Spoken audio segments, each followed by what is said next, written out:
Hello friends,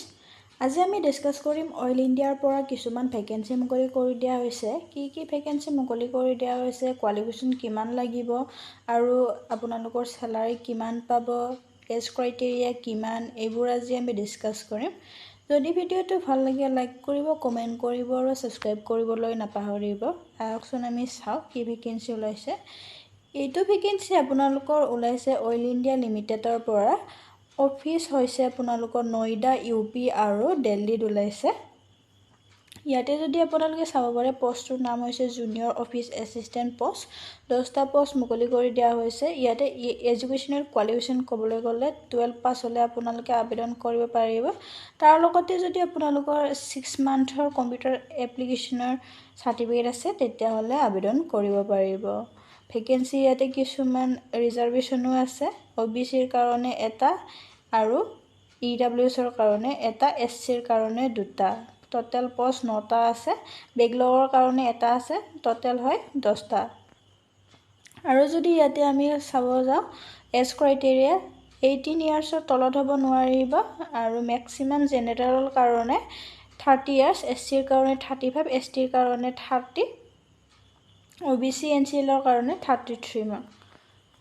আৰু ইয়াতে আপোনালোকে চাব পাৰে ৰিলেক্সেশন কিছুমান দিয়া হ'ব ইয়াতে আপোনালোকৰ আৰু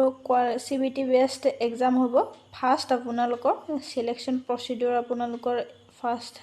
সিবিটি এক্সাম হ'ব তাতে যদি আপোনালোকে 50% মাৰ্কস ৰাখিব পাৰে UR OBC NCL ST EWS category সকলে তেতিয়া হলে পাস হ'ব বুলি কোৱা হৈছে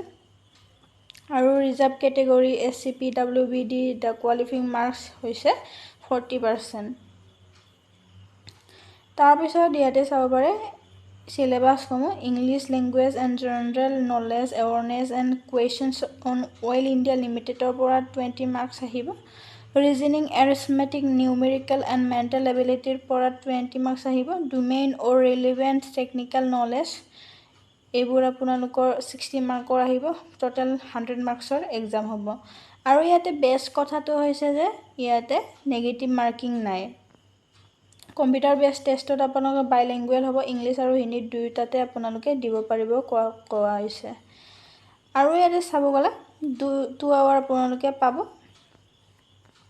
ডকুমেন্ট সাৰ্টিফিকেট কি লাগিব ইয়াতে দিয়া হৈছে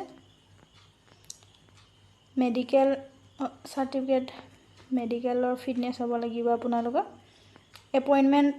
প্ৰভিশনালি সিলেক্টেড এপইন্টমেন্ট কেনেকৈ সিলেক্ট কৰিব এইবোৰ দিয়া হৈছে এতিয়া আমি চাম ইয়াতে আপোনালোকে আবেদন কেনেকৈ কৰিব আবেদন কৰিবলৈ হলে আপোনালোকে কি কৰিব লাগিব ইয়াতে অফিচিয়েল ৱেবসাইটত যায় আপোনালোকে অনলাইন আবেদন কৰিব লাগিব আৰু লাষ্ট ডেট সমূহ হৈছে ইয়াৰে 8/9/2025 8 তাৰিখ সেপ্টেম্বৰৰ 8 তাৰিখ লাষ্ট ডেট বুলি কোৱা হৈছে আৰু ইয়াতে এপ্লিকেশন ফিও কিছুমান আছে ওবিসিৰ কাৰণে জেনাৰেল ওবিসিৰ কাৰণে 200 দিব লাগিব বুলি কোৱা হৈছে